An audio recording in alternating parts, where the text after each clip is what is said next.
Untuk ISG ini ada pengaruhnya nggak sama kondisi makroekonomi ISG-nya yang nggak kemana-mana? Sorry, gimana? Ada kaitannya nggak? Uh, kan kondisi ISG-nya sekarang ini lebih cenderung sideways. Itu ada kaitannya dengan kondisi makroekonomi Indonesia atau internasional? Kalau dibilang makroekonomi ya data makro kita bagus kok. Inflasi kita terkendali. Terakhir 4% turun. Sedangkan suku bunga kita itu udah berapa periode terakhir tuh nggak berubah. Malah negara lain yang justru masuk jurang resesi kan. Kita malah nahan suku bunga. Orang-orang negara-negara lain naikin, kita malah nahan.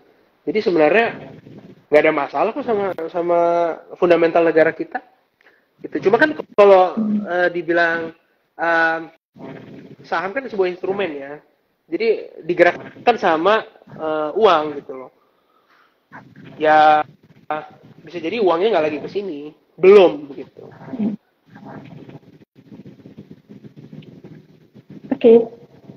Untuk teman-teman rekan investor yang memiliki pertanyaan ke Steven bisa langsung tuliskan ke kolom komentar ya. Nanti kita akan bantu jawab. Lanjut nih kita mau bahas apa nih yang bisa kita kasih info ke rekan-rekan investor kalau langkah-langkah perlindungan yang direkomendasikan saat pasar dalam kondisi yang saat ini. Sorry nggak gitu beneran. Gimana? Ada nggak nih langkah-langkah yang Ko Steven bisa rekomendasikan untuk perlindungan yang bisa saat pasar dalam kondisi seperti ini? Langkah-langkah perlindungan ya. Ya sebenarnya mau pasar seperti yang saya bilang tadi, mau pasar dalam kondisi apapun, seperti tagline saya ya, saya tuh punya tagline di Mentor Baik tuh kan ada 6 mentor ya. Mereka tuh punya tagline masing-masing. Tagline saya adalah risk first dan reward. Jadi untuk langkah-langkah untuk kita supaya berinvestasi dengan aman dan nyaman, itu yang harus diperhatikan adalah risikonya dulu. Ketimbang, bisa cuan sampai berapa nih? Bisa 1000% apa nih?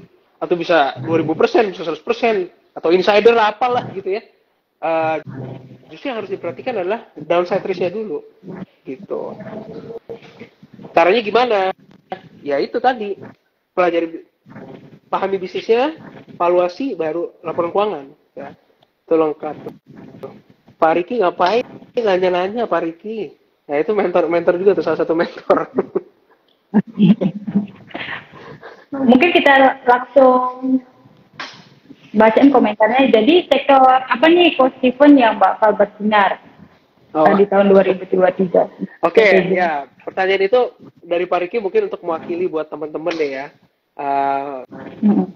Sektor apa nih yang bakal bersinar? Kalau saya dari tahun lalu saya bet sama sektor industrial estate gitu, jadi tanah industri gitu. Jadi dari tahun lalu saya tulis di artikel tentang industrial property gitu. Kalau saya ya mungkin consumer goods karena harga komoditas sudah pada turun, jadi biaya HPP COGS mereka banyak turun gitu. Jadi mereka bisa nikmatin profit margin yang lebih besar. Jadi consumer goods juga oke. Consumer goods sama industrial estate property. Bisa detail nggak nih Ko yang sektor properti atau consumer goods yang sahamnya masih murah untuk dikoleksi sama rekan-rekan investor kita yang bergabung? Kayaknya sektor properti hampir semuanya murah deh. Semuanya dijual di bawah book value-nya gitu. Jadi ya dipilih-pilih aja lah. Tapi saya nggak bisa jamin tahun ini langsung sektornya langsung jalan gitu semua. Enggak, itu butuh waktu. Time frame investor itu idealnya tuh harusnya setahun 2 tahun kayak gitu. Nggak bisa langsung saya ngomong gini bulan depannya naik nih, kalau nggak naik berarti nggak jalan nih sektornya, tesisnya nggak jalan gitu. Jadi butuh waktu. Baik. dari sisi apa sih kok Steven nih ngeliat kalau sektor properti itu bagus? Lihat dari sisi apanya nih? Biasanya bisa menduga kalau tahun ini 2023 sektor properti akan naik. Oke, saya sih nggak ke sektor propertinya, tapi industrial property, industrial estate, industrial property itu lahan industri, kayak buat pabrik, gitu. Kenapa saya bet on industrial estate? Karena kita kan udah cukup lama ya, ekonomi kita tuh 2 tahun lebih berarti. Itu sebenarnya sampai sekarang tuh masih belum pulih bener gitu loh. Nah, ketika dihajar sama COVID kemarin, itu sebenarnya banyak aset yang dijual di bawah harga wajarnya sebenarnya. Ya, aset real. Sepertinya itu yang meningkatkan minat investor-investor luar untuk masuk ke sini gitu. Jadi mereka juga ngelihat lah, sama seperti orang kalau beli rumah kan nunggu waktu kemarin COVID harganya jatuh, aset pada jatuh, berguguran, yang punya uang beli-beliin tuh, gitu kan? Nah, Indonesia itu adalah salah satu negara yang pasarnya, ya, marketnya itu besar banget, market share-nya besar, pasar domestiknya. Lalu diuntungkan dengan harga komoditas yang kemarin naik tinggi banget. Lalu ya itu tadi saya melihatnya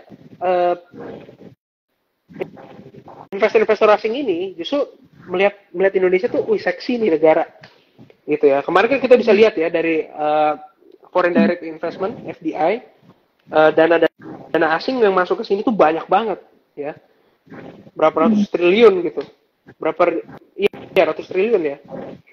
Itu akan meningkatkan aktivitas ekonomi. Aktivitas ekonomi dimulai dari mana ya? Kalau kita habis digebuk begini, proksinya itu dari lahan industri. Jadi kalau mereka mau bikin investasi real gede-gedean, nah mereka beli tanah industri gitu, untuk bangun pabrik ya, terus data center ya, karena nanti data center, terus electric vehicle, otomotif ya, gitu. Jadi saya tulis, saya trennya betnya sama industrial estate. Kira-kira emiten apa nih yang punya lahan industri yang bagus nih untuk diperhatikan sabarkan investor? Ya, apanya? menarik. Sahamnya? Saham yang sahamnya ya. Kami sudah sering dibahas di artikel sih sebenarnya di aplikasi Mentor Baik. Jadi kalau mau lihat ya apa yang kita bahas, tinggal download aja, subscribe. Ada di sana kita bahas semua. Gitu. Oh, gitu ya. Jadi untuk sabarkan investor yang penasaran sama saham dari lahan industrial estate itu bisa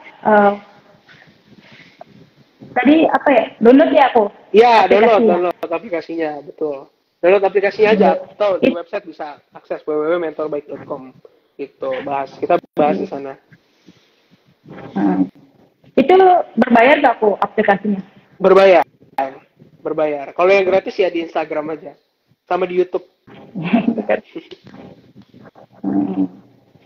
Baik, jadi kita mau bacakan komentar yang masuk. Okay. Friend dan DCII ini untuk data center gimana kok peluangnya? Friend sama DCII. DCII sama Friend.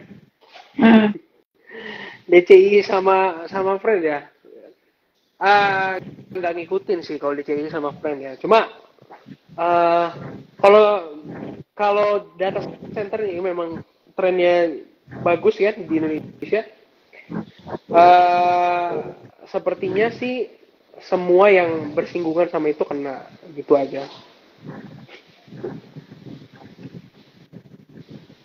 Ada yang nanya nih kok juga sektor retail di tahun ini gimana? Sektor retail itu sepertinya the worst is over. Jadi kalau kita ngelihat harga freight, itu harga kontainer, ya biasa perusahaan retail tuh, terutama yang impor ya, itu kan kemarin tuh kena pukul sama harga kontainer yang tinggi. Nah, sekarang harga kontainer udah balik normal ke pre-pandemic, jadi seperti akan diuntungkan. Lalu dolar juga, kalau dolar melemah akan diuntungkan. Nah, ini kan kita udah lihat nih beberapa perusahaan retail itu sudah mulai seperti menunjukkan tren perbaikan gitu. Jadi untuk sektor retail tahun ini mungkin kurang bagus ya? Justru membaik karena yang terburuk sudah lewat gitu. Kira-kira kalau untuk sektor retail nih saham yang masih menarik gimana kok untuk dipantau? Yang masih valuasinya yang masih murah mungkin. Saham retail banyak kan ya, ada Aces, ada Era, ada Mapi, ada Mapa ya. Cuma kalau mau beli ya lihat-lihat lah ya. Saya nggak berani rekomendasiin gitu. Kalau kemarin di mentor baik, Ko Robert Wijaya salah satu mentor, dia rekomendasiin Aces, tapi waktu itu di harga 400, jadi sekarang kan udah naik kan, udah hampir 700. Jadi ya kalau teman-teman pengen beli Aces, pengen beli saham retail gitu ya, dipelajari lagi lah gitu. Mungkin kalau yang pergerakan investor itu mau tahu tentang retail itu bisa pelajari lagi. Terus kita mau lanjut ke bahas soal pandangan tentang industri hulu migas gimana nih? Industri hulu migas, ya gimana? Apa nih pertanyaannya apa? Gimana pandangannya dari Ko Steven tentang industri hulu migas ini? Itu pertanyaan. Industri hulu migas itu diuntungkan kalau harga minyak itu stabil di harga tinggi, gitu aja. Kalau kemarin setelah pas COVID kita di harga komoditas terutama minyak dihajar, sekarang harganya balik ke 70, 80 ya mereka diuntungkan, gitu aja. Cuma butuh waktu, takes time. Gitu. Tunggu waktunya berarti ya. Karena industri minyak itu itu time intensive, jadi maksudnya butuh waktu cukup lama gitu, pengeboran, distribusi gitu itu lama lah, jadi butuh waktu. Ya, ada apa lagi? Tanya.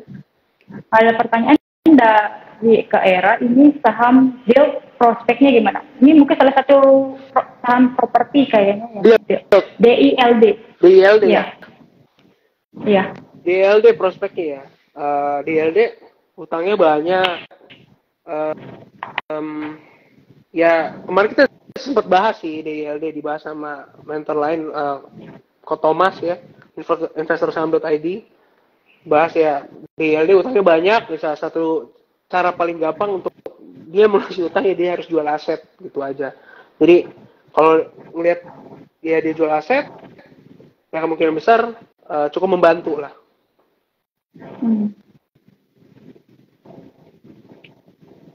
Jadi mungkin wait and see dulu ya untuk sambil ya.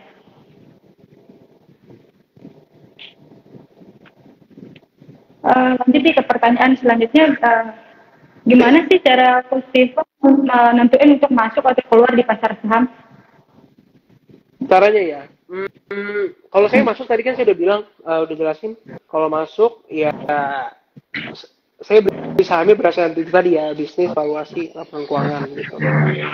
Tapi kalau keluar dari pasar gitu, saya bukan tipikal yang masuk ntar keluar, ntar masuk ntar keluar. Di mentor baik kita nggak kayak gitu. Jadi kita hampir nggak pernah keluar dari pasar, even saat krisis ya, saat krisis paling ya kita sedia cash saja gitu.